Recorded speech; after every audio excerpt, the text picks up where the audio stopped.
Ça y est, cette année, c'est la bonne. Tu t'es décidé enfin à passer à l'action pour aller acheter ton bien immobilier à travers les ventes aux enchères. Tu tombes sur ma chaîne, tu commences à apprendre, tu commences ta prospection et tu te rends compte que il y a beaucoup de biens vendus aux enchères avec des DPE très mauvais, c'est-à-dire des passoires thermiques. Donc c'est des biens qui sont catégorisés avec des lettres F et G et tu as peur. Tu as peur d'acheter un bien qui va te coûter beaucoup d'argent pour le rénover. Même si ces biens partent à des très bons prix, tu as juste peur qu'au final, ça vaut pas le coup de l'avoir acheté parce que tu vas devoir faire des travaux très coûteux. Bah tu sais quoi? Aujourd'hui, j'ai fait une vidéo pour répondre à tes questions et finalement te dire que il faut pas avoir peur, qu'il y a des astuces et actuellement, ça tombe bien parce que je suis en processus de vente d'un de mes appartements qui a un DPE qui est mauvais. Je vais t'expliquer par où je passe, qu'est-ce que je vis actuellement, comment j'essaie de m'en sortir et les astuces que j'ai pu trouver à droite à gauche, soit en me documentant sur internet et également en discutant avec des professionnels du milieu, notamment les diagnostiqueurs. Donc si tu découvres ma chaîne, moi je suis Jean-Pierre d'Enchères Immo Club, je suis spécialiste dans l'achat des biens immobiliers en dessous des prix du marché. Donc je fais ça à travers les ventes aux enchères immobilières judiciaires qui sont tout simplement des ventes réalisées suite à la saisie d'un bien, que ça soit parce que la personne n'a pas payé ses charges de copropriété ou que la personne n'a pas pu honorer son emprunt auprès de la banque. Donc ces biens sont vendus au tribunal et donc moi j'en ai fait ma spécialité.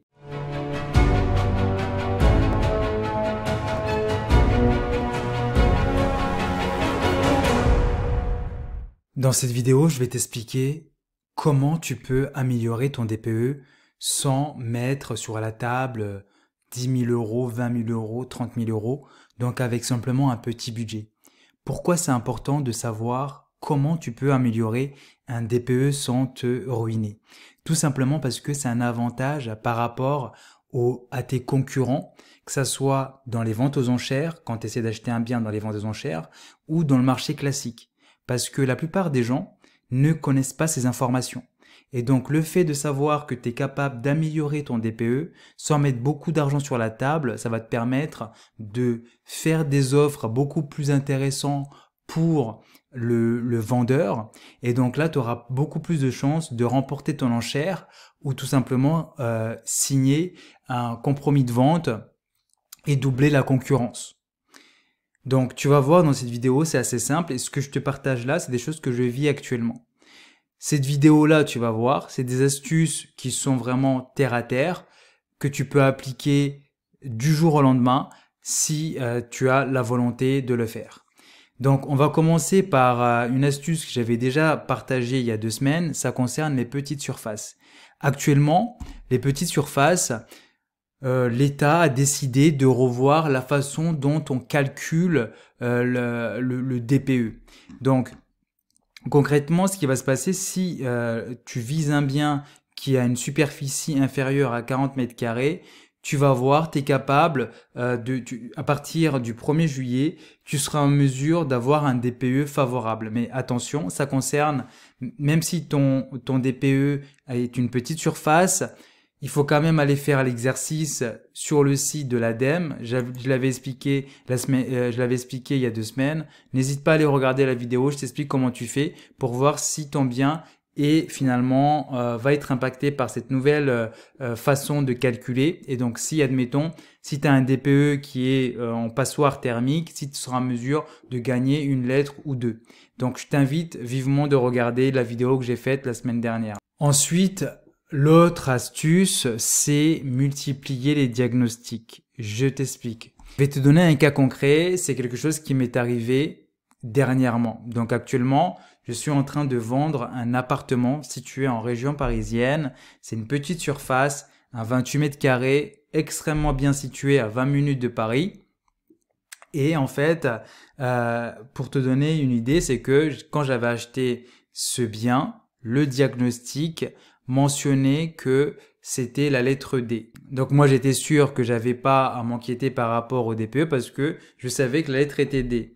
Ensuite, donc, pour le vendre, l'agent immobilier m'a demandé de refaire un diagnostic. Et à ma grande surprise, le diagnostic est ressorti en G. Donc, je sais pas si tu te rends compte du choc que j'ai eu quand j'ai vu cette lettre-là. Donc, j'ai essayé de comprendre qu'est-ce qui s'est passé. Comment ça se fait que un diagnostiqueur, notamment le diagnostiqueur de la personne qui m'a vendu le bien, était en D. Puis ensuite, là, quand je fais le diagnostic, ça passe en G. Donc, le diagnostiqueur m'a expliqué que la façon de calculer la lettre, en fait, le DPE, faire le diagnostic de performance énergétique a complètement changé et ça a évolué. Mais par contre, il a été surpris de voir que je passe de D à G parce que d'habitude, c'est souvent une lettre, grand maximum de changement. Et donc là, il me dit que probablement que le diagnostic qui avait été réalisé avant n'avait pas été fait de manière sérieuse. Donc moi, à ma grande surprise, j'ai essayé de retrouver la compagnie qui avait fait ce diagnostic-là. Et vous savez quoi? La compagnie a fermé. Donc probablement que la personne qui a fait le diagnostic, la compagnie qui a fait le diagnostic avait essayé probablement d'arranger la personne qui voulait mettre en vente le bien.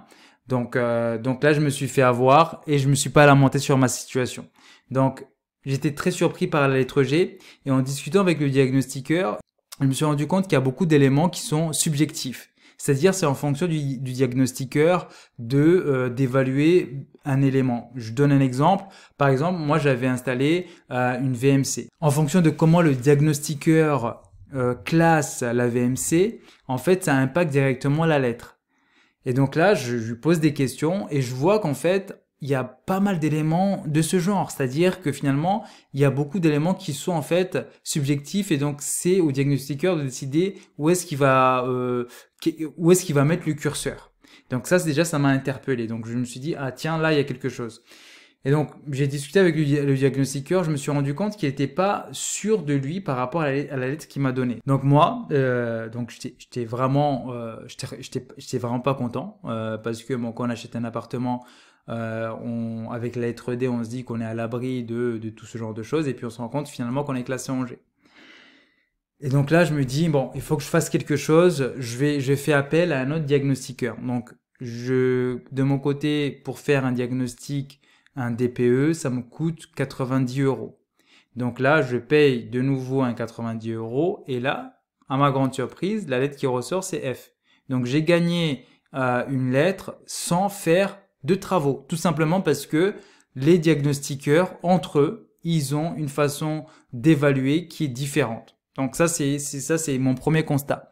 Donc c'est pour ça que une des façons d'améliorer sa lettre au niveau du DPE, c'est tout simplement faire plusieurs diagnostics. Honnêtement, si je dois de nouveau mettre en vente un bien, ben je ferai par exemple 3 diagnostics. C'est-à-dire que par diagnostic, c'est 90 €. Honnêtement, on peut les payer.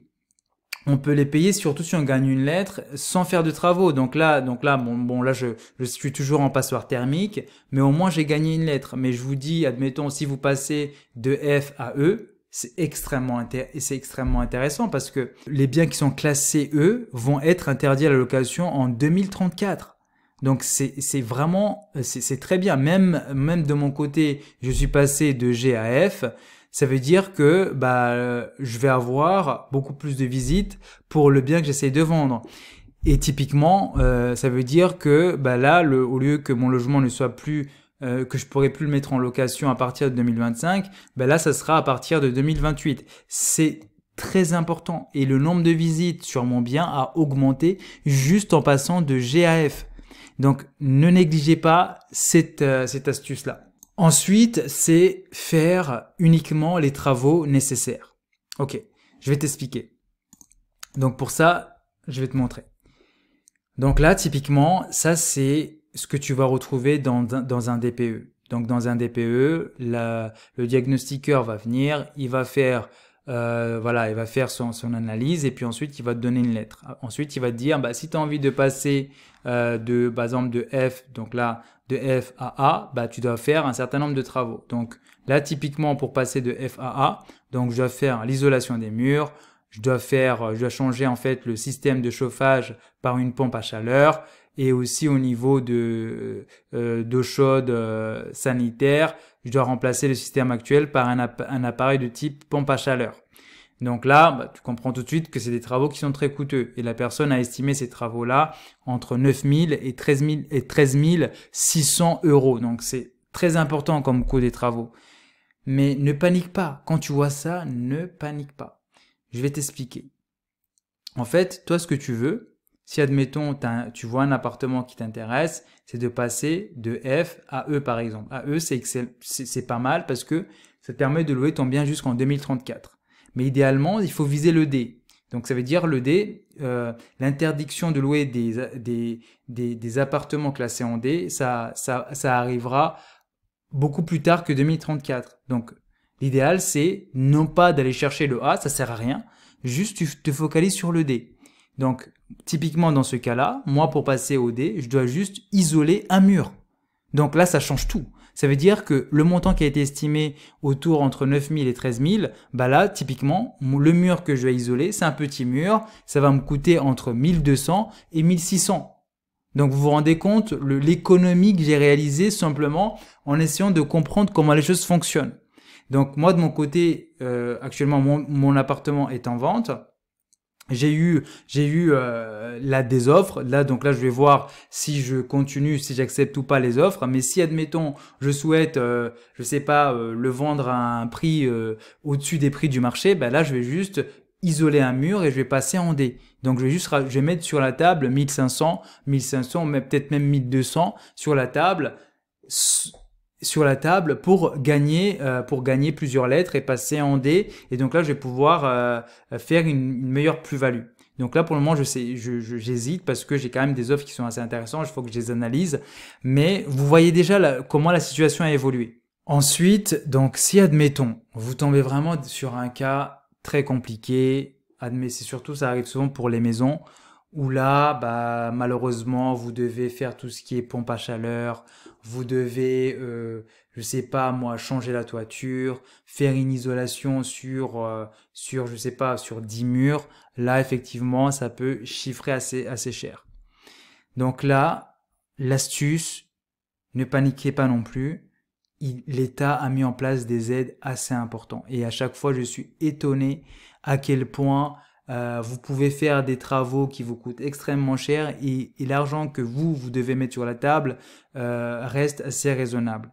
Et pour ça, t'as pas besoin d'aller parcourir Internet, passer tout ton week-end, plusieurs week-ends à comprendre les différentes aides. Il y a des entreprises qui se sont spécialisées dans ce domaine. Je vais pas en citer pour pas leur faire de la pub et parce que je les ai pas essayés, donc je peux pas recommander. Mais il y a beaucoup d'entreprises. Il y a des petites entreprises, des grosses entreprises.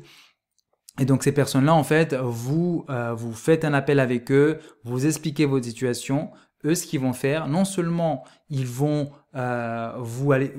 chercher les aides pour vous, mais en plus ils vont vous trouver l'entrepreneur qui réalise les travaux conformément aux différentes réglementations.